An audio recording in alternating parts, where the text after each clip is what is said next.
Hi Sam, how are you? Hi, sir. I'm doing good. How about you? Wonderful, Sam. And today we are going to discuss your story. Yes, So that sir. means, how you went to, first you took admission at IIT Jodhpur and then you went to Norway. And from Norway, you Yes, sir. preferred to do PhD in Denmark. So, Yes, Sam, sir. there are so many students who can identify themselves with you and your journey. Yes, sir. Yes, sir. So, there are wonderful institutes in India also, like wonderful IITs. IITs are wonderful institutes. And you had experience of IIT Jodhpur. And Yes, sir. after that, you went to Norway, Scandinavian nation, one of the beautiful nations. And you did masters from there. And then you went to Denmark for PhD. So there are Yes, so sir. many things, which students can learn from you. Like, there are a couple of questions like, why Yes, at the sir. first place you preferred doing MS from abroad?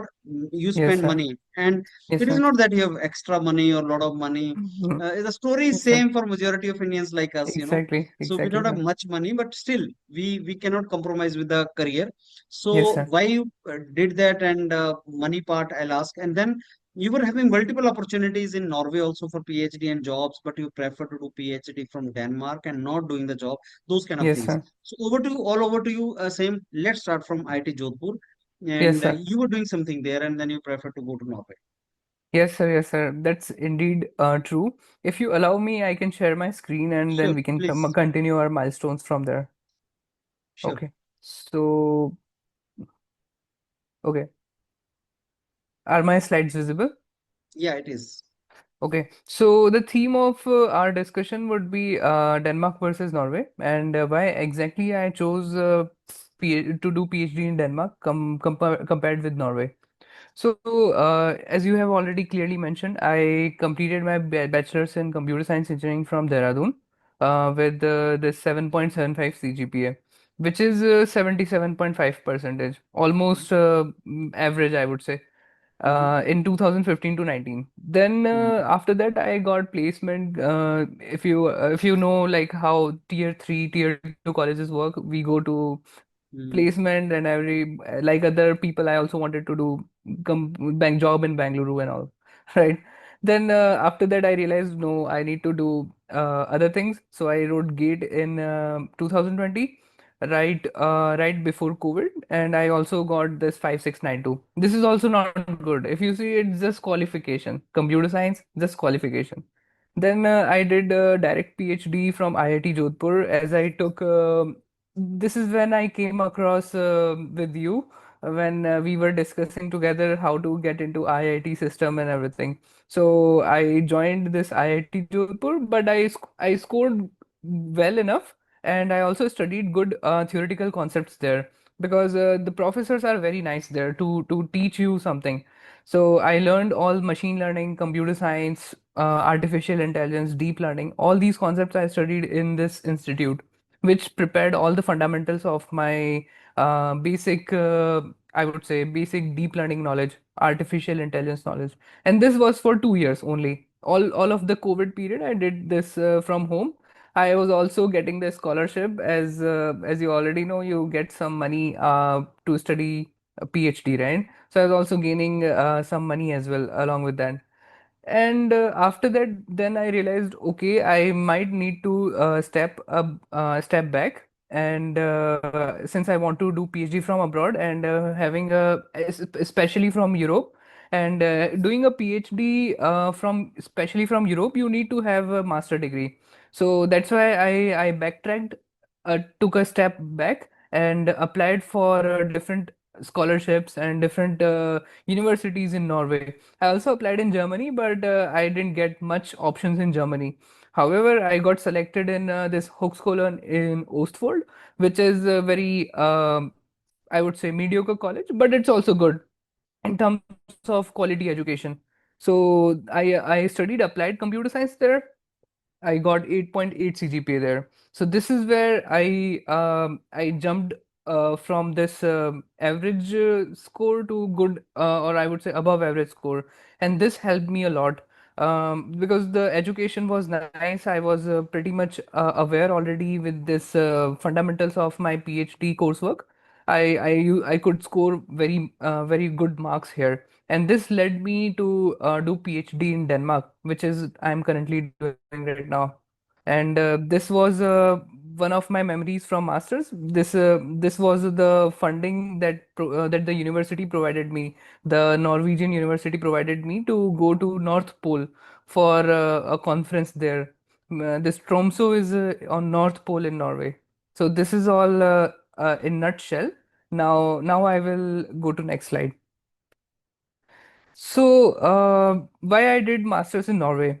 Till 2023, they used to provide free education. So wherever we see such opportunities, we want to go. So right now, only few countries are providing. Usually, in those days, there were many other countries providing free education. But right now, if you are seeking free education, Germany, Italy, and France, these three are very popular destinations you should exploit right now if you are considering to do PhD or job or anything else in Europe, right?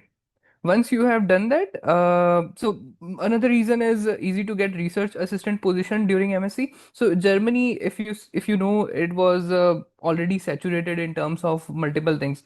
And me being a mediocre student, I wanted to also get some money out of my masters.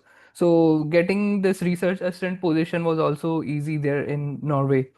The another thing was right after joining masters, which you can also do in France, Germany, or Italy if you are doing free education in those countries. Right after joining masters, I asked my professor, I will do PhD with you. I'll be fully dedicated with you for 2 years at least during my masters, and you can shape me in whatever way you want.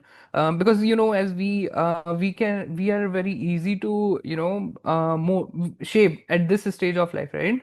I wanted to do PhD there itself. So the high convert why I have written high conversion rate of PhD, it's because if you do masters with the professor, it's very easy to convert that masters to PhD with the Mm, same professor, because the professor has invested 2 years and he don't want you mm, to go yeah. elsewhere, right?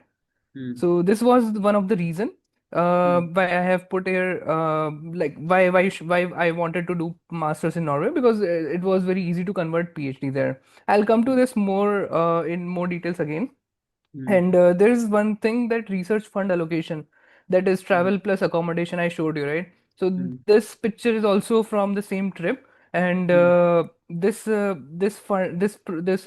travel was all funded, like complete 1 week travel was funded by the university with just a master student. It's very much, I mm, would say. So, mm, but the thing is, these countries, or I would say these universities, don't restrict master students or PhD students. They just mm, see if they are shining, if their work is shining, then they should given an opportunity like that. mm, So that's why I got this travel and accommodation, and I visited almost 4 different cities throughout Europe with just university funds and this university funding during the mhm, research assistantship. mm, So this was my master's in Norway in nutshell. mhm, Now, what about PhD in Norway? So mm, since I went to do masters in Norway. I wanted to continue PhD there, right? Had it been mhm. if I was staying there for one more year, I would have gotten PR as well. But Okay. I overlooked that. I dropped that and I moved to Denmark. So Mm, there were other reasons for me to move to Denmark as well. So, mm, but we will come to that. However, PhD duration in Norway is 3 years. You can get PR after 3 years. So let's say mm, you go to do PhD in Norway, and mm, PhD is 3 years. So right after PhD, you can pass the language test and get a PR there. It's very mm, easy, and mm, other countries have very strict requirements compared with mm, Norway. So this is mm, good. mm, Right after PhD, you get your PR as well. Social and economical benefits to family mm, and future. This is more or less everywhere in Scandinavia. So this is very mhm, general. Then mm, there are good universities and cutting edge research. So one thing mm, is that, so since the competition is not that high, mm, you get very democratized fund. So the same mm, the same fund for travel and research that your professor is enjoying, more or less similar kind of fund as as a PhD student will also get. mm, So it's good. Career mm, after PhD in Norway is, as I told you, high retention rate. So since they have invested in you a lot, your 3 years. They have given you salaries. They have your tax money is also residing there. So that's why they want you to keep working there and keep their economy running. So this is mm, why they have high retention rate. Easy to mm, become assistant professor after PhD, because like right after your PhD, they will some universities have offered mm, students to do a assistant professorship, which is a permanent position. So it's mm, very lucrative, I would say, in terms mm, of like staying in the same country for longer period. mm, Though they have competitive academic job market and limited private research and development. So mm, this is something that Denmark leads more. mm, So in Norway, your salary is very competitive as compared with Denmark. mm, Is more or less 40,000 euro per year. We will come mm, to see how it boils down in Denmark, but mm, this is like more than enough for two people to survive in Norway for mm, sure. And mm, you can also mm, save much. mm, Norway is good for, I would say, introverted people, because if you are a shy, or I would say if you are a person who don't like too much of crowd, it's good mm, country to mm, spend your mm, time there, and less mm, internationalization than Denmark. mm, So you will mm, see all uh, basically, I would say the population is very sparse, so you won't mm, see more than five people or seven people at a time in a mm, bus stop or like that. So mm, it's like mm, that. mm, Then they have growing industry collaboration, but slower than mm, Denmark. So this is mm, how PhD in Norway looks like in nutshell. mm, How the top universities look like, as you are already aware, mm, these are the list of universities that are like leading in research, mm, cutting edge research in Norway right now. mm, mm, So this is all about Norway. mm, Now let's see how PhD in Denmark looks like. So all mm. universities in So, developed Sayam, region. this I'll just ask you one question from Yes, this previous slide. Like you said, 40K, 40,000 is euro is yes, per yes, sir. annum. You know, so Yes, there sir. must be some tax deduction in that and everything. Yes, sir. This is something that I am telling you after tax deduction. Okay, okay. Yes, And yes, what is the total expenditure? Like it is more than 3K per month, right? So let's say 3,000 yes, per month I'm getting euro. So yes, sir. if I think from perspective of my fees and my expenditure, so 3,000 may how Yes. much is that total expenditure and how much is left? So if I tell you, they have Norwegian krone, they have their own Yeah. currency, NOK, and Mm. there are my colleagues they in Norway who are doing PhD, and they are earning 30,000 or 35,000 directly in their account Okay. after every deduction. So Mm. 35,000 NOK they are getting. Out Mm. of that, if you are living in rural area, then you just spend 5,000 NOK, and rest of the Mm. 30,000 is all yours in your pocket. But of course, you Mhm. will pay for your food, Yeah. your other things, right? Even after you live as a very leisure life, or Mm. as same life as a Norwegian would do, Mm. then still you will save 20,000 NOK, which is roughly 1.5 lakh Indian rupees. Mhm. Like after Mhm. even exhausting all your money for, let's say, you buy all the things, you don't compromise at all. Still after doing that, you will save 1.5 lakh Indian rupees per month. Mm. Okay. Mm. So that is quite good, right? Yes, yes, yes, sir. Mm. And Mm. Mm. I'm telling you, 1.5 lakh is just in your pocket. You don't need to pay for your health. If you go Mm. for medicine and everything from your Okay. pocket, Mm. your pension Mm. and your investment are also getting accommodated Yes. in all Mm. those deductions. Wonderful. Okay. Mm. So, in Denmark, they have developed regions. So, all the universities are residing in developed regions. So, which is Mm. Copenhagen, Aarhus, Aalborg. These are three Mm. major destinations, and Mm. these are the developed cities of Denmark. Mm. There are more startups hiring PhDs and scientists. So, if you are looking for a alternative path, not becoming a professor after PhD, Mm. but rather Mm. going to a company and working in that company, Yeah. Denmark can be one destination for you, because the government is funding startups, and startups are hiring PhDs and scientists, which are Okay. uh, which are of course salaried employees of the state itself. So state is itself building, or I would say nourishing these startups, and mm, startups are hiring those state-funded PhDs basically. This is how mm, the economy is running more or less. okay. Then they have high investment on research funding. They have good QS ranked universities, Mm, 45,000 euro per year. Since the regions are developed, they have more cost of living than mm, Norway, and mhm, that's why you earn a little extra. But mm, again, you won't be able to feel something like you are earning less basically. You are mm, getting more than enough for your expense for your other expenses and living costs basically. mm. Then one thing that's very interesting to me, for especially in Denmark, is PhD salaries hikes based on experiences. So Okay. let's say there's a guy or there's a person who is 5 years of who's having 5 years of experience in India. Let's say in Amazon as a data scientist and Mm, getting a PhD in data scientist in Denmark. They will mm, be earning more compared with this Norwegian PhD. So the okay. salary structure for PhD in Denmark is Mm, based on the levels of your mm, experience, and okay. they will put you in a certain level of based on your experience. And Okay. if you are getting in that slab, in particular Mm, slab, you will be earning more.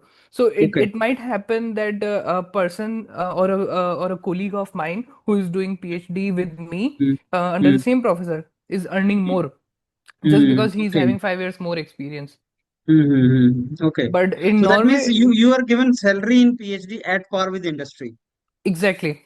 Oh, mm, But in Norway, that's it's wonderful. same. Even Okay. the 10 years experience guy would be earning same as a fresher if they So are doing it is PhD. quite possible that 45,000 euro, which you are saying, somebody Yes. may be getting far more than that. Yeah. That's possible based on their experience. Yes. Wonderful. Mm. Then they have more international diaspora than Norway, Okay. since it's connected with mainland Germany and Belgium and everything. Yeah, yeah. Then they have a career after PhD. Since I told you about industry, so there are options like postdoc or industry options. And since startups are hiring, you will be easily getting into as a research scientist there. Mm, So easy to get into postdoc than assistant professor in mm, Denmark. mm, Then they have a friendlier, more social culture, as we have seen. Norway had little introverted society. Then they have strong industry academia collaboration, mm, especially in science, technology, and engineering and mathematics. mm. So this is how PhD in Denmark looks like in nutshell. Okay. Then, what are the top universities in Denmark? So these are like very good, I would say, Mm, very prestigious universities in Denmark. I would say mm, all over Europe. These have their own brand, or I would say branding in all over Europe, especially this mm, Copenhagen University. So mm, since I am telling you about this like Europe branding in Europe, mm, because they run this Erasmus scholarship, right? As you are already aware, and most of the Erasmus scholarships that gets immediately full are the ones that have this University of Copenhagen in their 6 month period. So since Erasmus Mundus is a semester wise scholarship, right? You mm, have to serve one semester in some other country and other 6 months in other country, right? So mm, the scholarships that provide 6 months, that has mm. 6 months in University of Copenhagen, gets like immediately full, since this is Okay. very popular.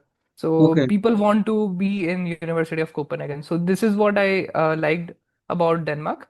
Mm, Then they have Aarhus universities, which is my university. I'm working here, and mm. our student there's one of our student coming to this technical university Denmark as well. Okay. And Mm, then there are Southern Denmark University, Aalborg, ITU mm, Copenhagen, and we mm. have one student in Aalborg University as well who is Okay. doing his PhD there. Mm, mm, mm, So if I summarize this university rankings, mm, it can clearly be seen Denmark has good universities yes. all Mm, over I would say average compared mm, with compared with Norway, right? And mm, then coming to the main question, mm, why I choose Denmark over Norway for PhD. mm, So mm, as you see, I went to Norway for MS and PhD, requested RA with professor on the same basis. I asked my professor, I want to stay longer. I will not only do masters with you, I'll do 3 years Mm, of PhD as well with you. And that's mm, why you can trust me to mm, go with this research assistantship so that you can mm, hire me directly for 2 years and then three mm, years later. mm, So this is what I told, but things turned out very differently. I had a flexibility, even though he hired me for 2 years and he never bounded me for anything.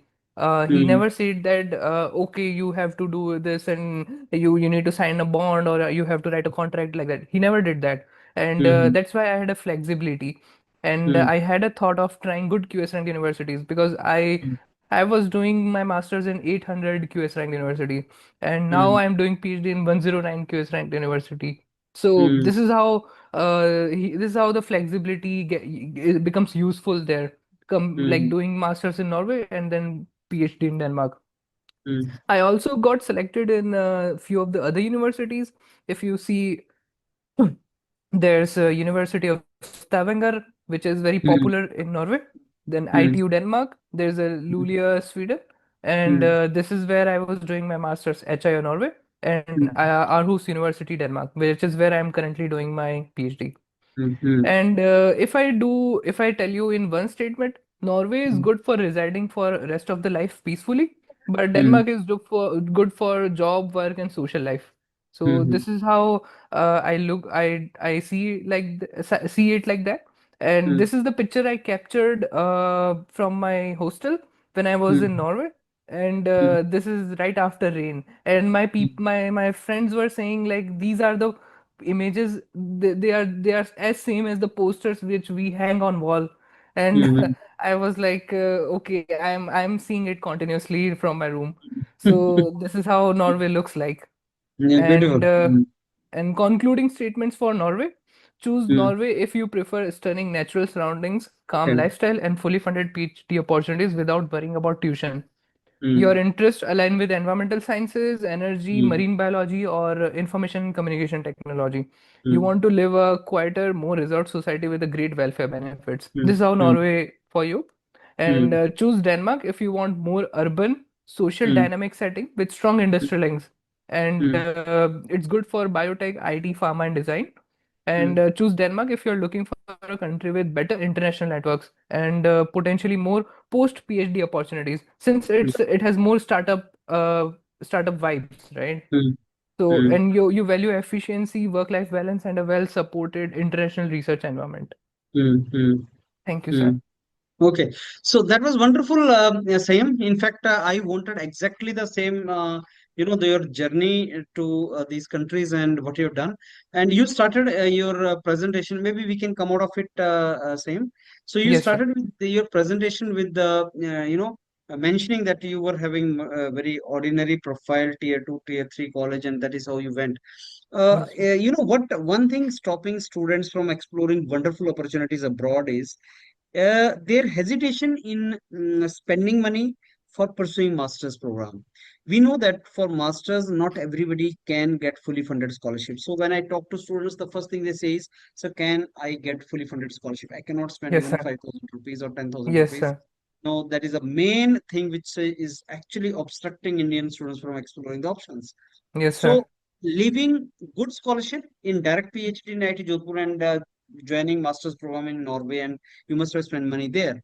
Yes, That is sir. one of the main constraint, same with stopping students from exploring these options. Yes, What is your sir. answer to that? So, first thing is, those were the days when Norway used to provide free masters or free education. But right now, you still have options. You and as you have seen, I did my masters in very bad QS ranked universities. It's transparent, right? It's Mm, not like I'm criticizing anyone, but 800 or you have to take risk basically, and life is too big, and you mm, can move to good QS rank universities for your PhD or for some other things. And mm, second thing is Germany has very good universities. They are still running, or 80% of the universities are still running free education in Germany. So mhm, there's nothing that's stopping those students to not apply in Germany. So my suggestion is apply in Germany, apply in Italy, and mm, you do your masters, even if mm, you have to compromise for from, since you cannot spend money, you have to compromise something, right? You have to compromise with QS rank in those cases. So maybe Mm, you can go into 600 to 700 QS rank university for mm, masters, and then mm, you land very prestigious university for PhD. That's very much mm, possible. And mm. even if you don't want to do PhD, it's very much possible to do job as well, because in Europe nobody cares about QS rank. It's Mm, all it's all in our head right now. mm. So Germany is a good option, Italy is a good option, France is Okay. also a good option for this money barrier. But if you Mm, can, I would still recommend people to take loan, maybe if possible, mm, if mm, they can, bear it. mm, But they can try for good university, and as mm, our students also do something like mm, that, and they go to good universities. As I told you, this Technical University Denmark is 109 QS ranked university, and our students are going there, right? mm, So it's very much possible as well, mm. because So, ROI is better in these countries. Basically, return on investment you can easily get. so that is what I wanted to ask you. Like, suppose somebody invest money on education after taking loan, will he get job? That is another question from student side. Will he get job or something? Yeah. So right now the geopolitical situations are very like, I would say, not balanced. So maybe considering those factors, they might feel a roadblock. But these are very stable countries like Norway, Sweden, Finland, Denmark, and Mm, you can definitely, if you get a job, you can definitely recover in 2 or 3 years. It's mm, possible. Okay. So 2, 3 years, may you can recover it back, right? Yes, Mm. more or less, yes. Mm. And maybe, you are as the kind of scholarship you are suggesting in PhD also. If somebody does not want to go for job and he went into PhD, even then he can return back his loan, I believe. For PhD? Suppose a student after MS, he has taken Yes, loan for yes. MS and then after MS Of he joined course, PhD. He of can course, return yes, his yes. Because yes, yes, PhD earns as same as a person who earns loan. in companies, Industry. or yeah, Mm, exactly, mm, exactly. mm. So that's wonderful. Same. Let's then conclude this session. It was wonderful because you gave a lot of information about these two universities. It was largely your journey. I Yes, sir. request you to make two sequel videos of this. We'll do. That is Sure, one sir. for more about Norway education, Norwegian, and you mentioned a couple of universities, but we would like to know more about that. Yes, yes. Maybe like kind of applications, what kind of credentials are required, and then about Denmark. So these two sequel videos will summarize everything about whatever we discussed in first video. So I'll Sure, have sir. two more sequel for this, and I'm very sure that will help a lot of Indian students here. Yes, sir. Yes, sir. Right? Thank you, Sam. Thank you.